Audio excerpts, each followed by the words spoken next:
আলাইকুম। এখানে দুই জোড়া পুরান জাতের বাঘা কবুতর আসছে। এই নটটা সরাসরি বেজি ব্লাড লাইনের, এটা হচ্ছে সিলভার ব্লাড লাইনের। দেখেন টোটাল দুই পেয়ার আসছে কবুতর। এই যে আমি যদি এই সাইডটা একটু দেখাই, এই দুই পেয়ার বেজি ব্লাড লাইন এবং পুরান জাতের, বিশেষ করে পুরান জাতের বাঘা ব্লাড লাইনের কবুতরগুলো যাদের পছন্দ অবশ্যই তারা এই কবুতরগুলো নিতে পারেন। উড়াতেও পারবেন, ছাড়াছাড়িও করতে পারবেন। সবগুলা ব্রিডিং পেয়ার, সবগুলা জোড়া জোড়ায় মেলানো আছে। দেখেন খুব সুন্দর পেয়ারগুলা।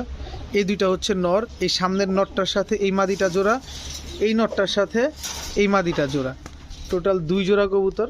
যদি কারো পছন্দ হয় ভিডিওর স্ক্রিনে নাম্বার দেওয়া আছে। আমার লোকেশন নারায়ণগঞ্জ রূপগঞ্জ থানার সাথে। আপনারা চাইলে সরাসরি বাসায় এসে দেখে নিতে পারবেন, আবার চাইলে ডেলিভারিও করে দিতে পারবো। ঢাকার ভিতরে 300 টাকা ডেলিভারি চার্জ, ঢাকার বাইরে 500 টাকা ডেলিভারি চার্জ। আর কবুতরের টাকা ডেলিভারি চার্জ দুইটাই আগে দিতে হবে। এই দুই জোড়া কবুতর যদি কেউ একসাথে নিতে চান আজকে মাত্র 4000 টাকা হলে নিতে পারবেন। দুই জোড়া কবুতর আজকে মাত্র 4000 টাকা, এটাই একদম, কোনো রকম দামাদামি করার কোনো সুযোগ নাই।